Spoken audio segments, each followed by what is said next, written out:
So Navi said, good point. Good point on healthcare. I'd leave the government. I'll be leaving the government and we'll get to keep my insurance. Huge benefits in the military and retirement. Absolutely. Yeah, that's huge, man. I can't understate how important it is, especially in the US. Outside of the Department of Defense, outside of the DOD and the federal government, it's rough, man.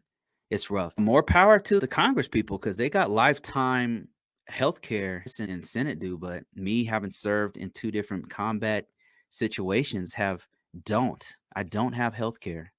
Crazy how that works. But hey, I'm not bitter.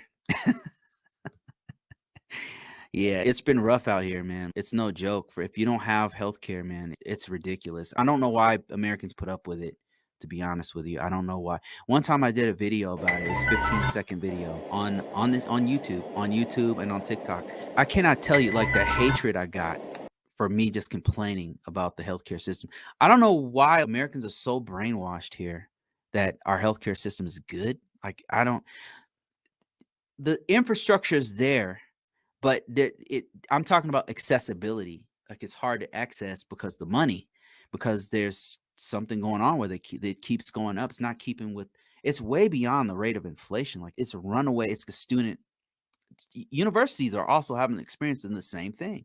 Insurance, universities, and healthcare insurance. It's not keeping up with it's way beyond what it should be, and we haven't been paid our the rate of pay that people make. If a person who makes 100,000 a year is having problems with this, imagine what another person is having to go through. I mean, I don't know what to say. And then we are continuously voting for people who are okay with this, And then not only that, but these guys are attacking me for even mentioning it, for even mentioning that I had a problem with it. Somebody came online and started attacking me about it. I'm like, what? We're screwed, man. Like that in that area, we're screwed. The US said, even with healthcare in America, it's hard. It's just so expensive. I'm always paying so much out. Exactly. And after paying insurance, it makes me mad. I have a special needs kid, and it's crazy. I have the same thing, man. I have the same issue going on. It's especially mental health care. There's no mental health. The structure here is broken, man. I don't know what to say. Like that was the hardest part about this whole thing. That was the hardest part. I have a special needs kid who has there's mental issues involved. I could not get any coverage. I could not get any coverage. I'm still paying directly out of pocket for this stuff. And my business makes more than most Americans. And I could not afford to continue to do this where I'm helping people get into this field for free. And it's sad, man. It's just sad. It's just sad. Now I'm going back to work, which is cool. I'm going to make a lot of money doing this. So that's fine. But it's just the healthcare system, accessibility to the healthcare system here is is the problem. And I saw something where United Health is doing something with Medicare or something. I don't know. I got to look into it. They're doing this huge push for it, but it's bad, man. It is bad here. MD said worst medical system on the planet. It's better healthcare, better care in Mexico.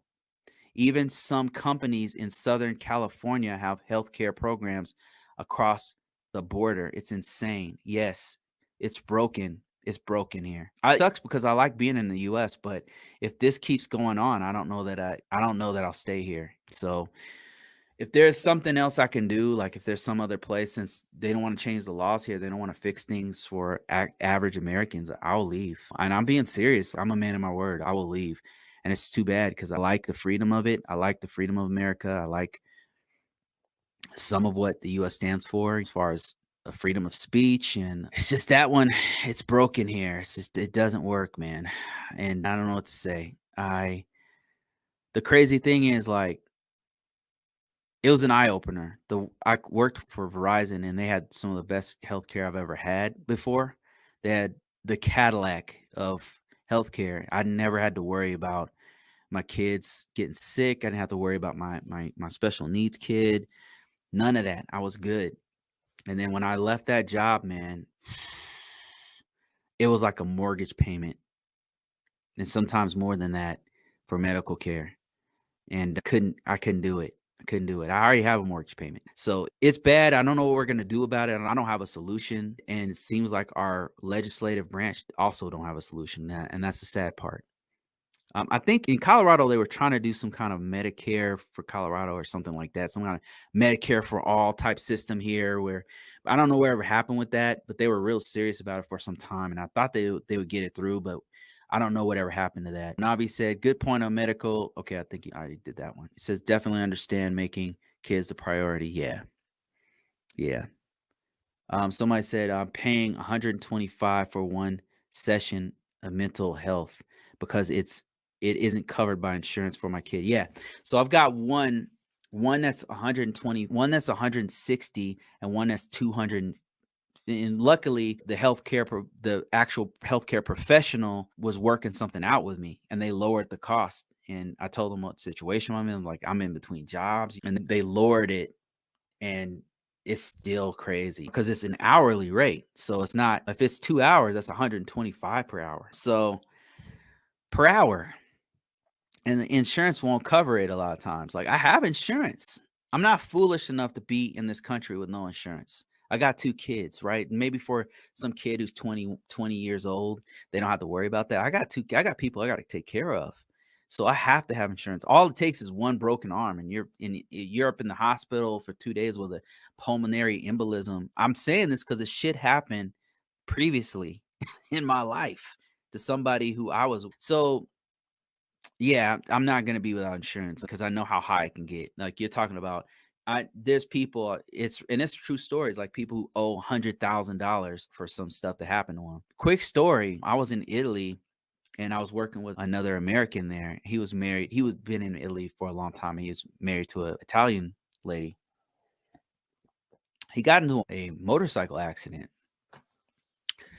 and he got into a accident, motorcycle, which is believable because they drive crazy in Italy. I don't know if whoever been there before, they drive super crazy. But he's on his motorcycle, braver than man to me. I would not be driving a motorcycle in freaking Italy. He goes off the road, avoiding a car that was in his lane, and he flies off his bike and he hits a tree and he ends up destroying his pelvis. Like he destroys the joint that goes into your pelvis. It's destroyed, shattered, and he broke his pelvis. So he was in the hospital, being hospitalized for months and months, and then it took him, I don't know, a year of recovery, a year to because they had to replace the socket in his femur. They had to replace the femur part, the joint that goes into the hip. They replaced it with a metal piece, and then he had to have like a couple years worth of therapy, physical therapy, and all of that. And he said he was terrified because he thought he knew how much it was gonna cost. And when he asked him, like, how much is this gonna cost me? And he didn't have to pay for that. Somebody had to pay for it. The Italian government has something in place to help pay for it. Now I don't know. I don't have the answers. Their financial system's not great. They're not in a great financial situation. I'm just thinking to myself, like, there's got to be some answer that will allow the US to do well financially, but also take care of its people. There's got to be an answer, and I just don't think we have it right now. That's just my personal opinion. I know how people want to make this political. I don't care, to be honest, with who's in office. I just want to take care of people, Americans. It would make more sense to take care of Americans. We got our own problems here. We got homeless people here. We've got a medical system that's broken. Why are we? I know Ukraine is messed up. I know that there's problems there, but we have serious problems here too. And I'm not saying that we shouldn't help Ukraine. I'm just saying that we should also help Americans. That's all I know I'm not trying to be political. I'm just saying, in my opinion, it would be great to help a couple of Americans, particularly the ones who serve this country. But that's just my opinion. Okay. So don't get upset. Don't get your feelings all hurt. I know everybody's so sensitive nowadays. It's just an opinion, guys. Everybody has one. Nobody wants to hear them.